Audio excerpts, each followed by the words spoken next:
Hi, everyone. Obviously to our esteemed guests, but also to everyone who's joining us for the session. Great that you joined our conversation on scaling the future of best-of-breed ProcureTech. So now that you found your way into our room, why should you stay, right? First of all, obviously for our great guests, and secondly, right, because it really is a pertinent topic that we are discussing today. Recently, as 2017-18, we had 350, maybe 450 digital procurement solutions out there. Today in 2021, we are at roughly 4,000 larger and smaller ones, right?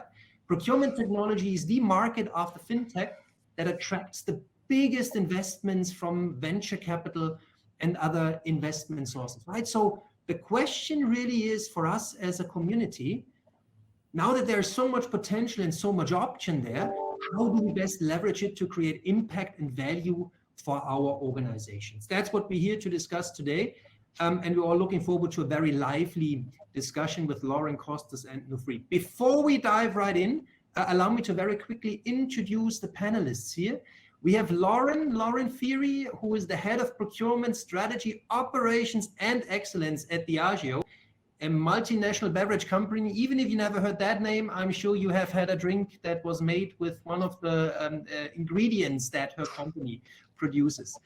Lauren will be able to share a lot about her insights around building a fast, flexible, and scalable systems network around the stable core. Also from London, we have Kostas Xyloyannis, and I fervently hope that I pronounced the name correctly, Kostas. If not, please forgive me. Absolutely. Kostas is on a lifelong journey to build strong relationships with suppliers based on clean supplier data and a very strong supplier experience. Kostas, you started building your company, Hicks Digital Solution Provider, 15 years ago, based on your first-hand experience of problems with bad, messy supplier data in large organizations. And last but not least, from New Jersey, we have Nufri, Pierre-Louise. Nufri, thanks for getting up so early for us. You are responsible for procurement, digitization, and strategy at Johnson & Johnson. You started your digital procurement journey 5 years ago and pivoted along the way from end-to-end to specialized solutions to cover specific use cases. Super excited to have you here and have you share your experiences. Let's get started. For the audience out there, notice on the right, similar as in the other breakouts, you have the opportunity to ask questions, and you also have the opportunity to join us for a poll. So I would like to, before we start discussing, I would like to ask our audience, what is your stance and your organization's stance on end-to-end versus best-of-breed procurement? So if you all want to navigate to the polls area on the right side of the check and click on the tab, a poll will show up with the question, is your organization more end-to-end suite or more specialized best-of-breed? So please take a few seconds to start. Kostas, what do you think? What's the result going to be? Don't look yet. Oh, I'm totally biased, to be honest, but given the trend and seeing the pattern recognition we have of large customers, I think it will trend towards best of breed, but might be a bit in the middle. Somewhat decided. Let's see. Let's see. I only have. Yeah, now the votes are coming in. Excellent. 9. Let's give it a few more. Actually, what's interesting right now is it's roughly 50-50, right? Between suite and end-to-end. Okay. Best of breed is getting a little bit of headway here. Let's give it one more refresh, and then let's see where we end up. Yeah. So it seems to obviously this is not a statistically significant number of responses that we have, right? But just a snapshot. It seems that many people would prefer a best-of-breed ecosystem, which is clear, right? If you are in procurement, you don't get up in the morning and get all excited about, yay, I get to get another PR into my Ariba system today, right? So, Lauren, let me start with you, maybe.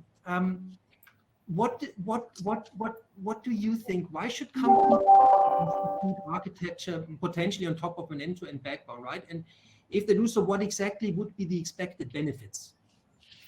I think let me start by saying that had you asked me the question 5 years ago, my answer would have been very different.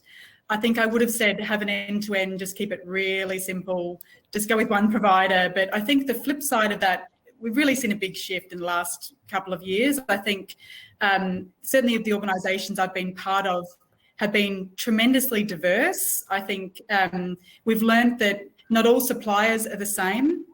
Not all parts of our procurement or our supply chain or our value chain are the same.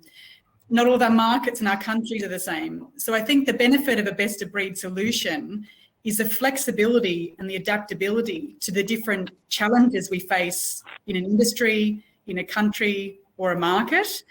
And I think traditionally the one view end to end has been very codified, very similar, but at times somewhat inflexible to really adapting to the different challenges of the markets and the types of products we sell. So I think that would be my sense of that, really acknowledging that our markets are all not the same, our suppliers are not the same. We absolutely see the benefit in best of breed because they're much more flexible and able to co-create or develop solutions that are relevant to the markets we operate.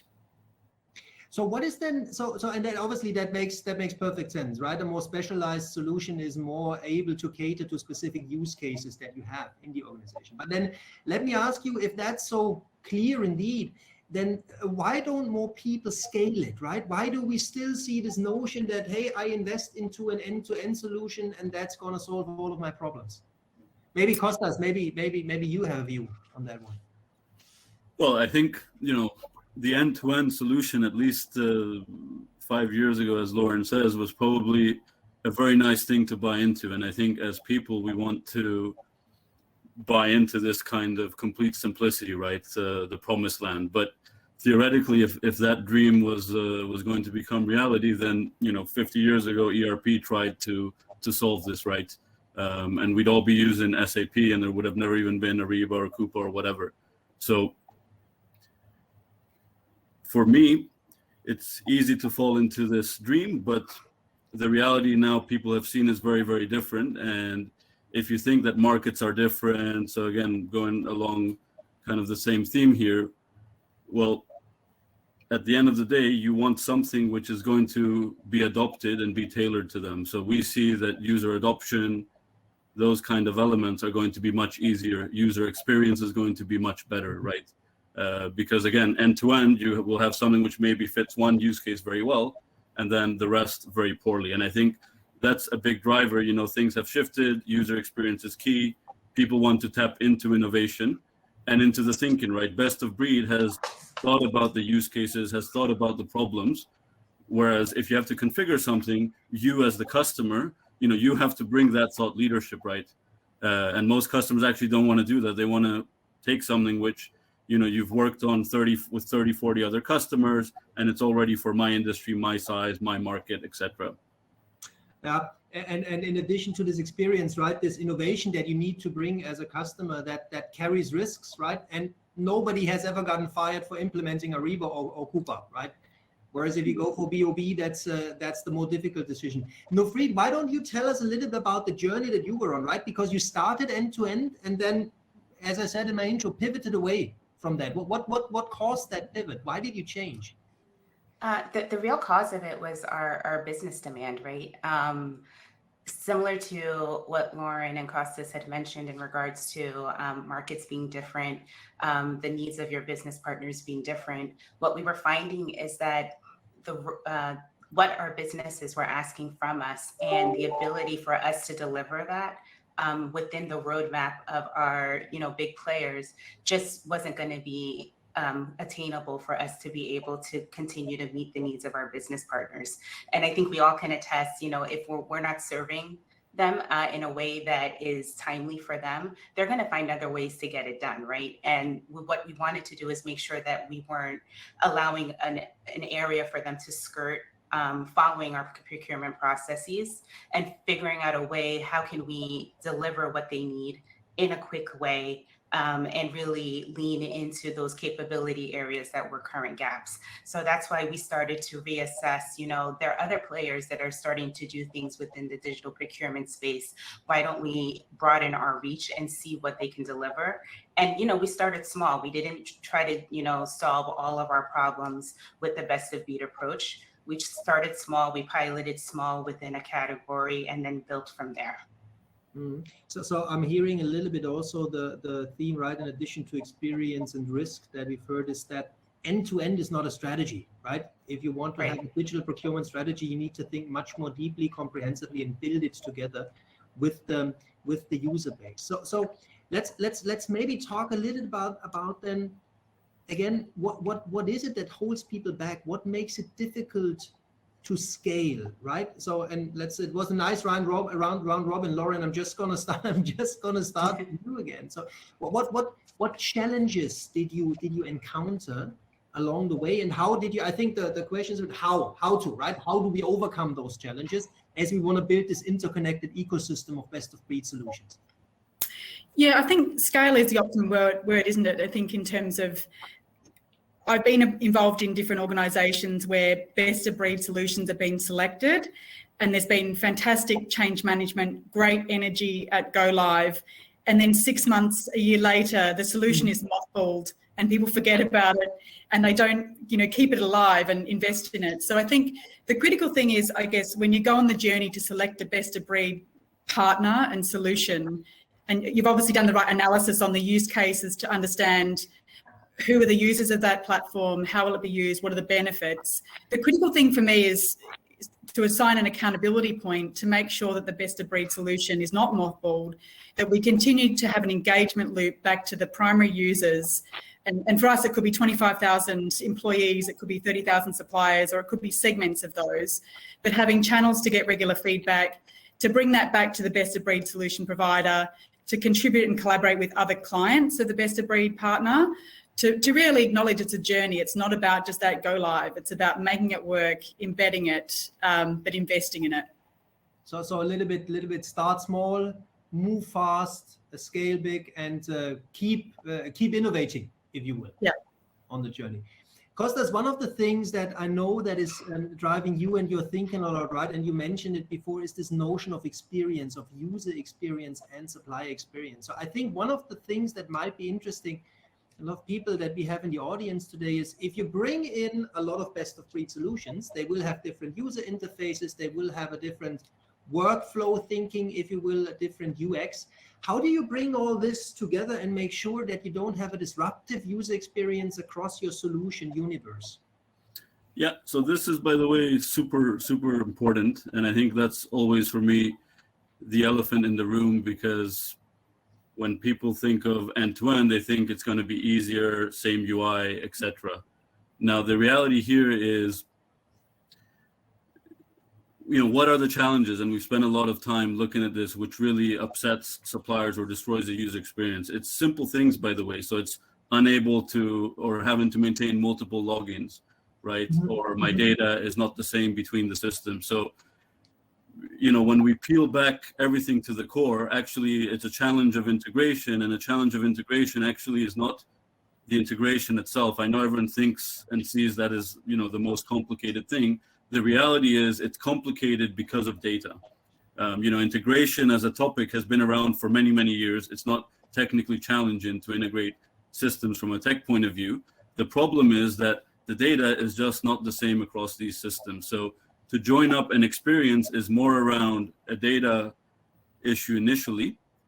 And then once you solve this, signing into the same solution, if they actually see a different UX, this is no longer such a big deal, because again, you have to look at it from the approach that it's best of breed. So probably the UX they're going into, if it's seamless, that I click a link and I'm popped over, is actually going to fulfill my needs in a much easier way, right? So it's not about UX consistency or UI consistency, because people confuse UI, which is more a design thing, rather than user experience. So the design might look different, but with best of breed, they're getting the best user experience each time. We just have to make sure that you have this foundation of data, which is going to enable a seamless supplier experience. So what other capabilities then would enterprises need in order to scale an interconnected ecosystem of best of breed solutions, right? You mentioned data. Obviously, you want to treat data as a, if you will, as a first-class citizen, right? Otherwise, your journey across solutions is going to be difficult. But there's got to be something else. So what do you need to build, right, as an organizational muscle or capability to make BOB scaling a success? Is that back to me, or is that open-ended, or? That is for now open-ended. I mean, I think it's always good to talk about war stories as well, to learn from those. And I think, you know, I've seen in different companies like a standalone supplier management system rolled out. And to me, it's really critical to think about the day of the life of the user.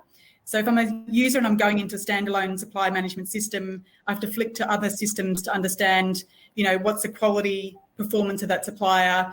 Just to front up to supplier meeting, that's not an ideal situation. Even worse if I've rolled out a standard risk system and, you know, we have to do a cleansing project to make sure that we can understand a single view of supplier risk because no one thought to connect it or integrate the data, or be clear on the data strategy with an ERP. So I think I do agree with Kostas, it's really critical to have great data architecture, solution architect as we're rolling out these projects, enterprise architecture, but also to really think through the day of the life of the user. And that user could be someone in procurement, it could be segments of our supply base, it could be marketing, it could be logistics people, it could be people that do CapEx projects. It's about understanding those use cases, understanding those user journeys, so that as we are thinking about these types of deployments and these best of breed solutions, we're thinking about the data they need and we're not making them duplicate the information, and getting the right insights. And to Kostas's point, I think the biggest challenge that I see is really about getting a single view of supplier, the supplier information and how we're managing that across these various systems to get the right information in the right hands, whether it's a value chain planner in our business, or it could be a marketer, or it could be in procurement itself. So I do think that's a really challenging part. It's not impossible, but finding the right talent and the people to look at the user journeys, think about those enterprise and data architecture roles, and really set up your data strategy for success. I was going to say what I would add as well. I think that's kind of underlying what Lauren and Kostas had mentioned is having really strong partnership with your technology group. Because there, in many cases, at least with our journey, there were investments that we needed to make in our infrastructure to be able to support our ability to start thinking about bringing on best of breed solutions, and doing so where the experience was seamless and frictionless. And if we had done it in the infrastructure that we had before, the user experience would have degraded, and we wouldn't have been able to see the successes that we were able to see. So having that strong partnership with IT, making sure that they understand what we're trying to do, and then making sure also that they're enabling us to be able to be set up to support taking on a best of breed approach and determining what in our current stack needs to be adjusted in order to best support the needs now and then also the needs 5 years from now.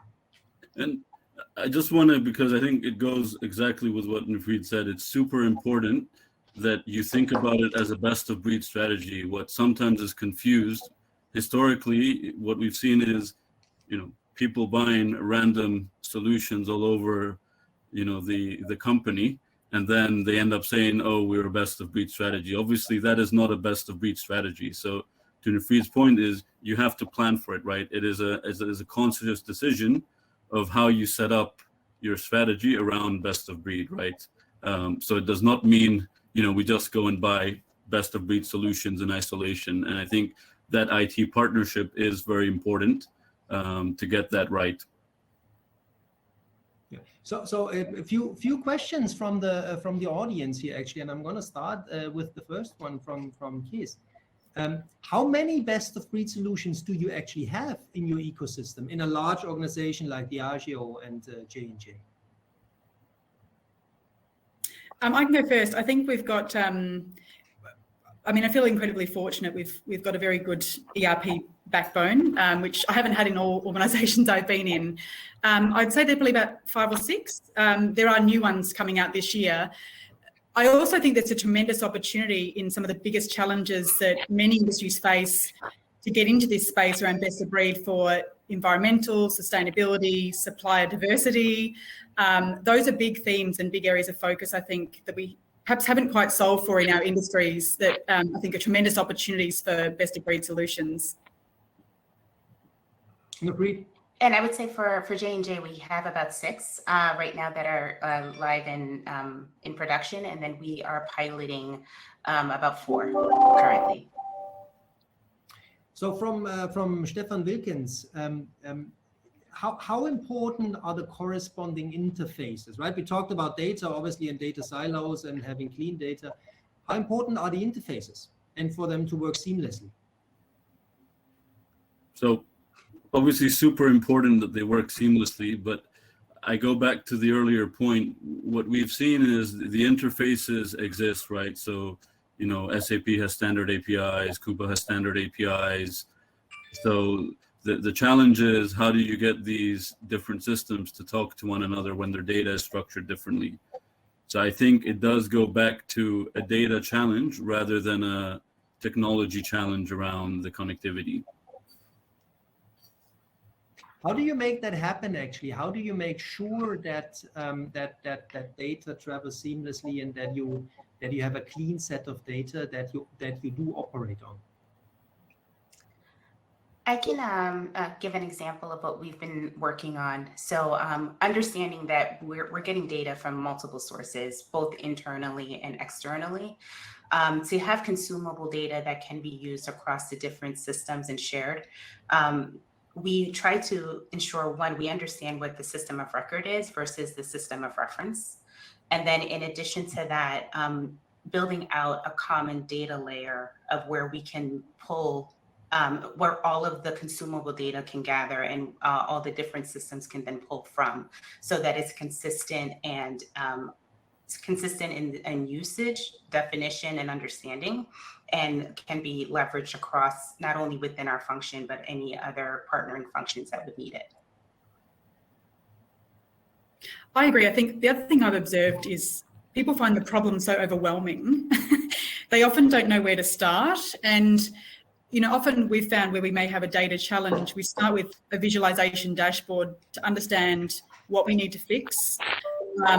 Just in a practical sense, you know, if we've got an issue about quality, we build a dashboard, we understand where we need to drive the quality interventions or the cleansing.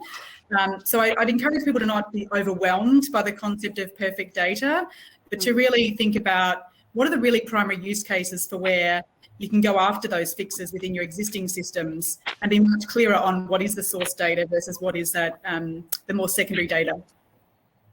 That makes sense. So I would like to give you all a chance to write something into the book of the audience here. So what would be your one key tip, right, for scaling best of breed technologies in the organization and making that a success? Lauren, what would be the one thing that you would tell people?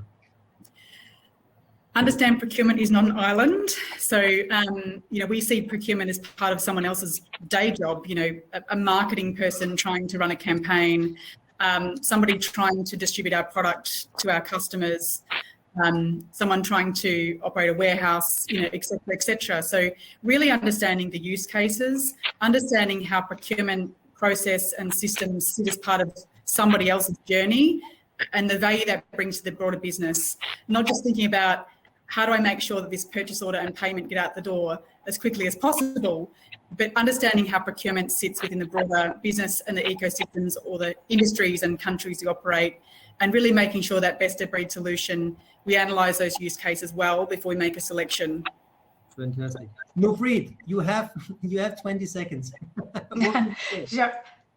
Just to add to what Lauren said, really understanding the journey of the end user of the solution and making sure that you're not injecting complexity with the procurement processes by leveraging a best of breed approach. It should be seamless. It should be easy. Use that as an anchor, and then everything else should follow. That makes sense. Kostas, what is your one thing? So I keep it very short. I think number one, you need to make sure you have the mandate. I feel oftentimes there isn't someone within procurement who has an end-to-end mandate to focus on everything which touches suppliers, which goes beyond procurement. And the view is you should look at it from the supplier's perspective because they are end-to-end. Yeah. And even though internally you might be okay within your silo and not feel there's an issue until you try to connect the data, the supplier will feel that on day one. So start with the supplier, have a mandate to go across all of these things, and then you can build on that. Excellent. Thank you so much. I can see we are out of time. There's obviously so much that we could talk about, but we have a very packed program and want to give you the chance to get back to it. Thank you so much to all of you for your insights. Thanks for the audience for the continued engagements throughout the sessions. If you want to know more, make sure to get in touch with Lauren, Nufried, and Kostas. They will have a lot more to share. Thanks for joining and enjoy the rest of the program. Thanks, Thank you. Matthias. Bye, everyone. Bye-bye.